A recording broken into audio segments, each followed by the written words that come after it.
Bonjour à tous, bienvenue sur Amicom TV. Nous sommes toujours à Gastronomia en ce début du mois de novembre, le salon des professionnels de la restauration et de l'hôtellerie. Donc nous tâchons de vous amener des intervenants de la branche pour répondre à des questions.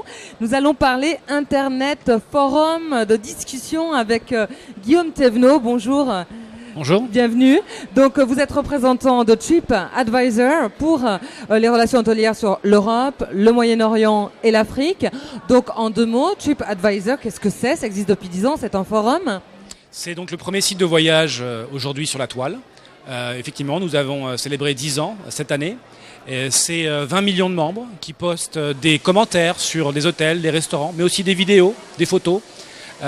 Et c'est surtout 42 millions de visites par mois qui naviguent sur différents sites. Nous n'avons pas uniquement un site en anglais, nous l'avons en danois, nous l'avons en indonésien, nous l'avons sur différentes langues. Donc c'est un site où effectivement vous allez trouver de l'information sur votre prochain voyage. Alors c'est parfois controversé, si on se place du point de vue des hôteliers, des restaurateurs, c'est qu'on ne sait pas toujours d'où viennent les infos, s'il n'y a pas de triche, parce qu'on peut imaginer facilement qu'un restaurateur aille sur se loguer et fasse un mauvais commentaire d'un de ses concurrents. Quel est l'avis que vous recevez de la branche? Elle a un droit de réponse, cette branche? Tout à fait. En fait, depuis un an, nous avons mis en place des outils gratuits qui sont disponibles pour les hôteliers en tant que professionnels. Et une des fonctionnalités les plus utilisées aujourd'hui sur cet outil, c'est de pouvoir répondre à chaque avis. Alors après, effectivement, on peut faire une enquête sur effectivement si le client a bien séjourné à l'hôtel, est-ce que c'est objectif ou subjectif. Je pense que de façon générale, les sites d'opinion sont très subjectifs. Oui. Donc après, c'est aux voyageurs de forger une opinion sur ce qui est bien, ce qui n'est pas bien, et de faire le tri a priori. Oui, parce que finalement, c'est vrai que vous le disiez tout à l'heure lors d'une conférence, on donne toujours beaucoup de crédit à ce qu'on lit sur un restaurant ou un hôtel, genre la bouffe était pas terrible, le service était lent, on se dit alors on va pas y aller. Alors que si on a une mauvaise critique pour un film ou une pièce de théâtre, finalement ça va pas nous empêcher d'aller voir le film ou voir la pièce. Exactement, et c'est un petit peu aussi le problème qu'on a nous en tant que consommateurs, c'est qu'on va trouver aussi de tout comme critique. Et chacun a aussi des attentes différentes par rapport à un produit, par rapport à un service. Et donc, effectivement, vous allez vous forger une opinion parmi d'autres sites. Il faut savoir que dans le voyage, avant de réserver une chambre d'hôtel ou un voyage, le voyageur va faire une visite sur 22 sites différents. C'est quand même beaucoup de sites. C'est une moyenne, d'accord. C'est une moyenne. C'est beaucoup. C'est beaucoup. Et donc vous disiez, droit de réponse de l'hôtelier, du restaurateur, mais quel est le temps qu'il doit consacrer à ce genre de choses? Bon, évidemment, tout dépend du nombre de visites et de critiques, voire de remarques positives de son établissement. Est-ce qu'il a les moyens de le faire? L'outil, est-ce qu'il sait le faire? Vous l'aidez? Tout à fait. Alors en fait, effectivement, il y a un problème de temps. Un hôtelier qui a 6 chambres et c'est lui qui gère son hôtel, il n'a pas du tout les mêmes ressources qu'un hôtel d'une chaîne hôtelière avec soit une division marketing, soit une personne qui est dédiée uniquement pour un petit peu faire le tri dans tous ces sites de réseaux sociaux.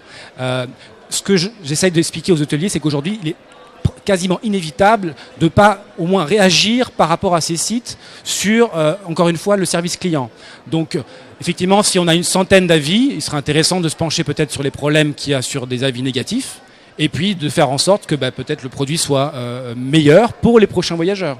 Et puis on a intérêt, évidemment, c'est le fonctionnement, cette modernité, Internet, les réseaux sociaux, évidemment que les jeunes fonctionnent comme ça. Ça fonctionne aussi chez les moins jeunes. Est-ce qu'ils vont aussi régulièrement sur TripAdvisor pour donner leurs remarques des gens, je ne sais pas, 40, 50, la ménagère de plus de 50 ans, elle y va aussi? Tout à fait. C'est ça aussi un petit peu l'origine du site, c'est qu'on n'est pas dédié à un seul segment de clientèle. Nous avons aussi une clientèle de seniors qui vont aussi regarder des informations sur une destination, sur un hôtel. Alors peut-être qu'ils sont peut-être moins enclins à déposer un avis, parce que ce n'est pas vraiment dans leur gène, mais par contre, lire les avis, tout à fait. Est-ce qu'on a donc le nom de son établissement sur TripAdvisor uniquement quand il y a eu un avis, quand quelqu'un tout à coup y est allé et met son avis, ou est-ce que c'est quand même une vitrine où on s'inscrit pour y apparaître et faire de la pub? Comment ça se passe? Je ne connais pas en fait. Alors, au départ, effectivement, nous avons recensé les établissements de restauration ou d'hébergement sur différentes bases de données, mais c'est vrai que c'est un système qui est dynamique où un nouvel établissement qui vient d'ouvrir ses portes avec des nouveaux murs peut tout à fait s'enregistrer sur notre site. Il y a aussi les consommateurs. Les consommateurs ne trouvent pas l'hôtel ou le restaurant qu'ils ont expérimenté hier, va aussi pouvoir le rajouter. Derrière, nous avons une équipe qui va prendre cette information, on va essayer de voir sur la toile s'il y a un site qui est affilié à cet établissement et on va le rajouter à la main.